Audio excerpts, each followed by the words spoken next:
Good morning, everybody. This is Japic checking in with you for another cooking video. This one is going to be a breakfast item, one of my favorite breakfasts, in fact. We are going to be making biscuits and gravy. In specific, the biscuits are going to be cheddar drop biscuits, and I hope you guys enjoy. So let's get started.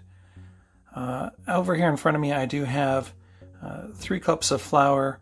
I have 3/4 of a cup of butter, unsalted butter, that I put into the freezer and ran through a cheese grater to get it to be in smaller pieces. If you wanted to cube it up, mill it up, you could do that too. A lot of people like to use a pastry cutter. This one just works out well for me on this one. We also have about a cup of freshly grated extra sharp cheddar cheese, as well as a pile of spices that we will identify here in one little minute right before we add them in. So I'm going to, and of course we also need buttermilk, which is still in my fridge. So those are going to be the main ingredients for this drop biscuit, and we're going to get started putting it together. We'll see you in a sec. Okay, we've got our oven preheating to, I'm going to do 450 degrees. The original recipe that, I'm sorry, I don't know where it came from. The original recipe was not for high altitude, so what I'm going to do is I'm going to turn down the heat a little bit and cook them for a little bit longer than the original recipe called for. I think originally it called for 475 for something like 15 minutes. I can double check that before we're done here, and I'll let you know all the specifics, but I'm going to do 450 on my oven, probably 475 on yours, unless you're up in the mountains like I am. Now, as for the spices that we're going to be doing, we have in this bowl a 1/4 teaspoon of parsley. We have a tablespoon of baking powder, a teaspoon of baking soda. We have a 1/4 teaspoon of pepper. We have a 1/2 teaspoon of kosher salt and a 1/2 teaspoon of garlic powder. So we're going to take all of these spices together and we're going to mix them into our flour mixture, which once again is 3 cups of all-purpose flour. Get all that in there. And we're going to be using a rubber spatula today. If I could dig one out of my dang bin.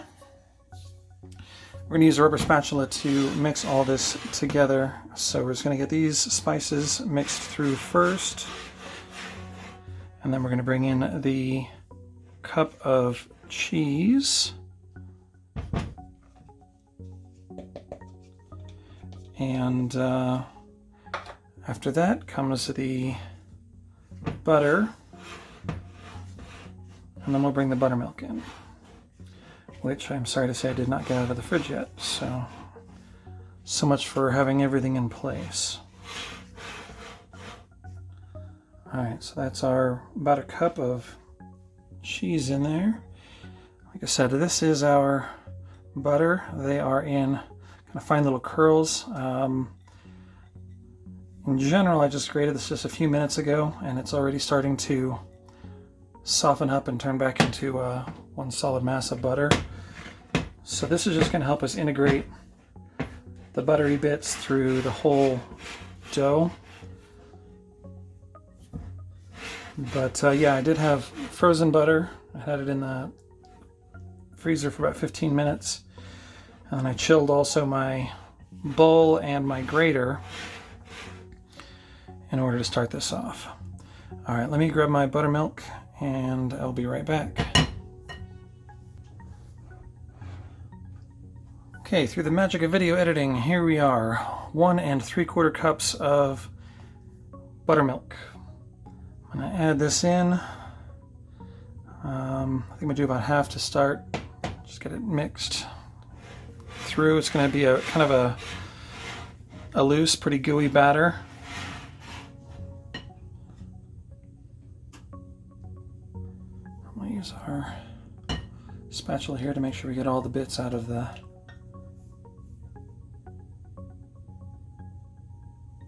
bowl. And we just bring this together. It's not going to take much.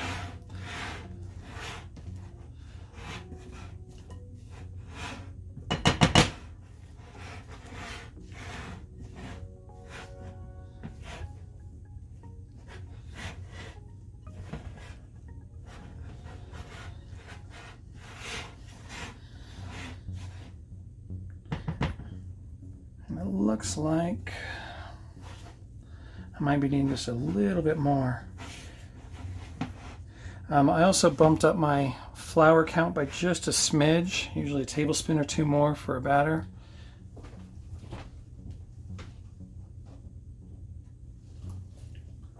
Let's put another couple tablespoons of liquid into this.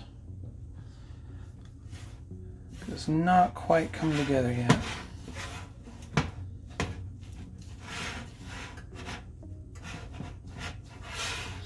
Now, I don't know if this is just because of the way that I measured my flour or what today, but it's looking just a little bit dry.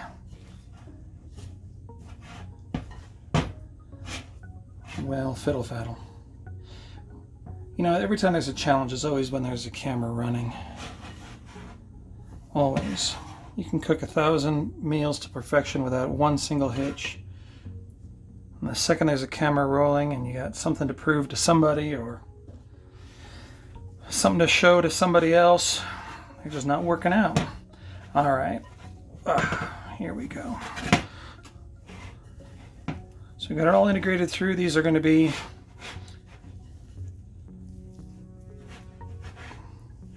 kind of should be just brought together and just sticky enough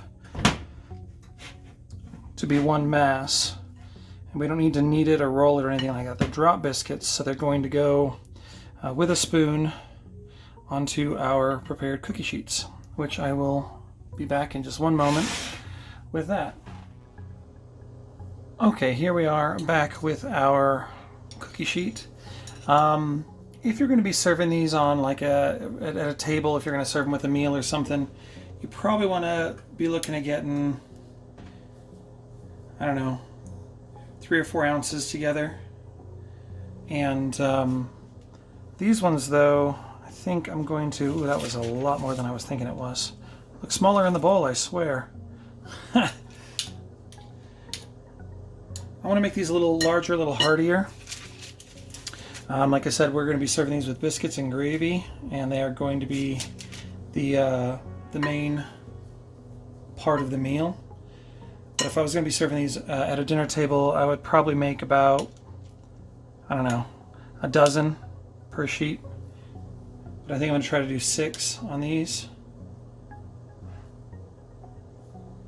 And we'll get these all put down together, drop them on here. This is why they're called a drop biscuit, as opposed to one that requires kneading or rising or anything like that. They just drop right on here and they're going to bake up.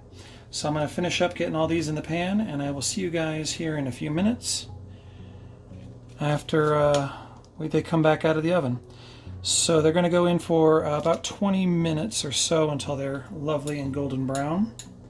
So hopefully I won't burn my biscuits. See you soon. Alright, I know I told you I'd see you when the biscuits came out of the oven, but I changed my mind. We're going to be doing this all at one time. What I've got in this pan right now is my, this is just a country sausage, pork sausage. You can certainly use your own favorite breakfast sausage. For me, I would not recommend anything that is, say, like a maple flavored sausage or anything like that. Not recommended. But we are going to make this one from the pork drippings. It's going to go straight from the sausage to the gravy, so we're not going to be starting this one from scratch. Up in the air right now about whether or not I want to add a little bacon grease into this. I've got a little held back from another project I was doing. We'll have to see how I feel about that here in a few minutes. But I'm going to brown this up, and I like to get mine well browned. I like the crispy flavor that comes from having them browned up properly. So we're going to brown this up, we're going to drain it off, most of it anyway, and then we're going to use the drippings that are left for the gravy. So I'll see you guys in a few minutes when we're done with that process. Okay folks, last week my daughter asked me why was I saving bacon drippings, and I'll tell you why. because bacon tastes good. So we have just browned up this pork and drained off but most of its fat, and then I just added back in about a tablespoon of bacon grease for the fat for this. And then we're going to sprinkle into it about 2 tablespoons of flour. See how this looks here. And then with the fats and the flour, we're going to be making our roux. We need more. So we're going to use about 4 tablespoons today.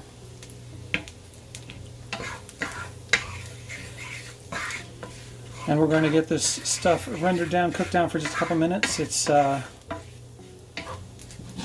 as with any roux, you always want to let it cook for at least a few minutes.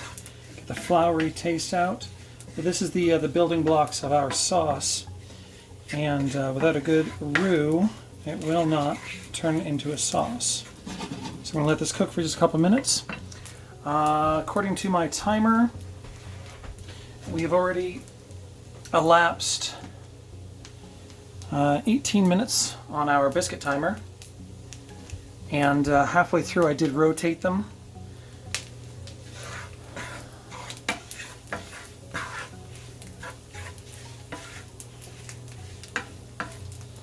And they are starting to look delicious.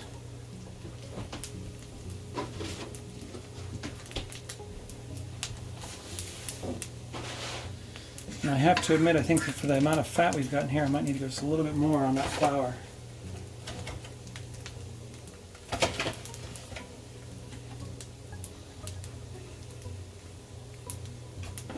And this is always going to be kind of based on how well your fats are absorbing the flour.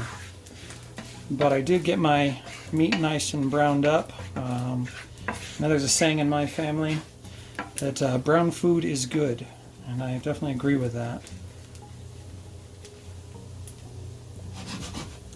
So yeah, we are about ready for our milk to come into this.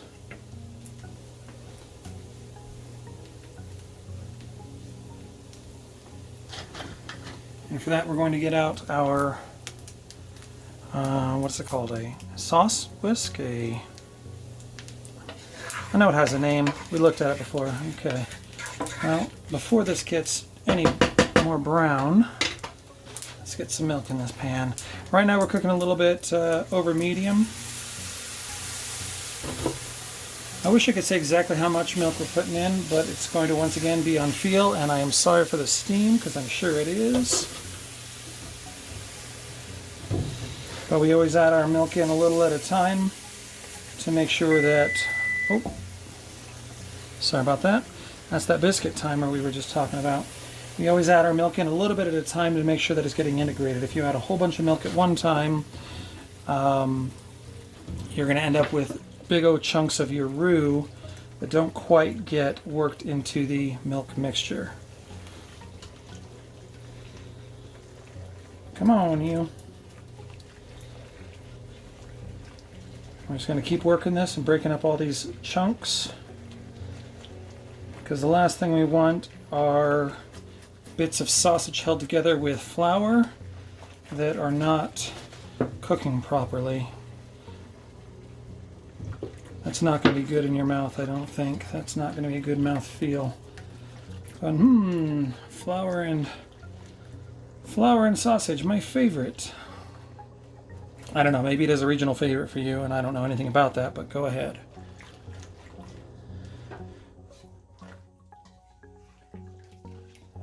Okay. Now this is out of its boiling danger zone. We got all of the flour worked in. It's already starting to thicken up. We're going to add some more milk to this. We'll get some salt and pepper into it. Maybe not salt yet. I'll hold off on the salt just in case. The bacon grease and then the sausage itself are going to certainly impart some flavor for us. Get eyes on these biscuits real quick and see how we're doing. They are looking lovely. I think we should probably think about getting them out of the oven.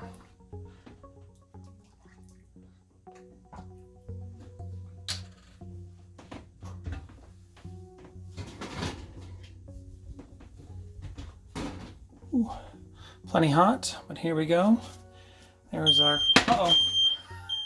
apologies. I have a very sensitive smoke detector in my new house, and it sometimes, even though it's not smoky or hazy in here, it's just detecting something it really doesn't like.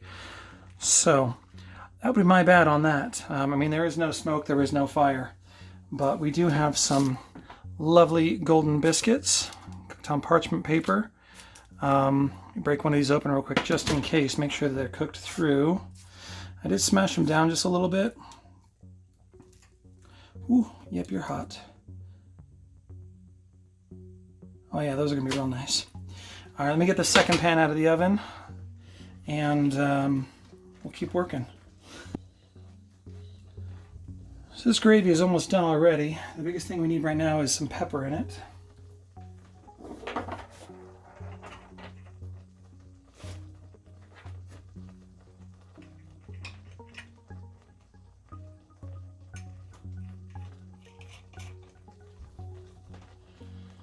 Okay, so things are looking pretty good on this side. The gravy's coming together real nice. I'm gonna get some fresh ground pepper into this. My grinder here allows for a couple different sizes of grind, and I usually do the fine and the medium grinds. They let the flavor of the pepper out in slightly different ways. But yeah, just plain sausage gravy, pepper, and we'll see if we need any salt. This is almost done. Let's turn that oven off.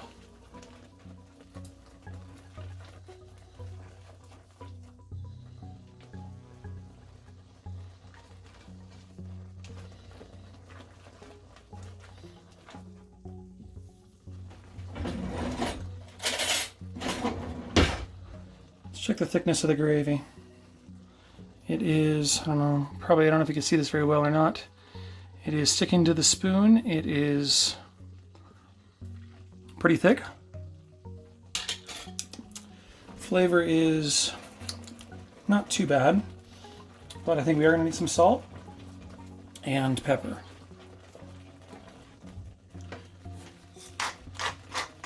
Didn't quite get enough in yet. So if you have just a shaker of pepper, this goes a lot faster for you. If you're like Alton Brown on Good Eats, he attaches his to a cordless drill, which I've always thought was a little bit toward overkill. Besides, who wants to keep a power drill in the kitchen? My name is not Tim Allen. That is not my style.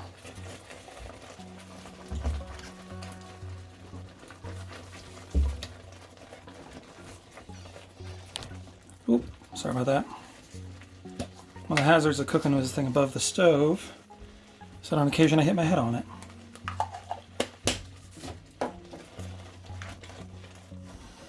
So the gravy has been 1 pound of sausage, maybe a couple 3 cups of milk, some flour, salt and pepper. The end. And we're going to turn this off, because I think it is going to be plenty thick enough. All right, kids, I'm going to get this on a plate, and I will see you in a few minutes. All right, kids, here we've got it.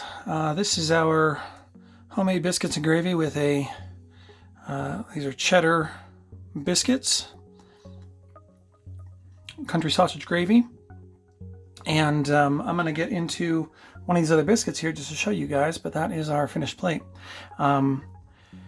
Also, for the second video in a row, I have somewhat neglected to pimp the playlist. That is to say that Vault Girl and I have, for the past, my gosh, how long has it been? More than a year, I think. Been working on a collaborative playlist for cooking videos, and the community has really come together on this, guys. I really appreciate your support, and I appreciate your contributions. So if anybody is interested in contributing to this playlist, please do let us know. Record something, post it up to a YouTube channel. If you can't and you would prefer that we posted it, find a way to get it to either Vault Girl or myself, and we'd be glad to get it added to the playlist and get you some views. So with that out of the way, apologies, I should have done that while we were cooking, but I just got carried away. This is one of our other biscuits, and just wanted to get a taste of it here while we're going. Very good. They're fluffy on the inside, nice crunch on the outside. You can taste the a little bit of the garlic and definitely that cheddar mix through it. They're buttery, they're delicious. I would definitely serve these with a meal of some sort. Could be for lots and lots of things, but they are very good. I'm looking forward to getting into this biscuits and gravy. So I'm going to let you guys go, and we will see you next time. So cheers, happy eating, and once again, consider contributing to the playlist. We'd love to see you. Take care. Bye-bye.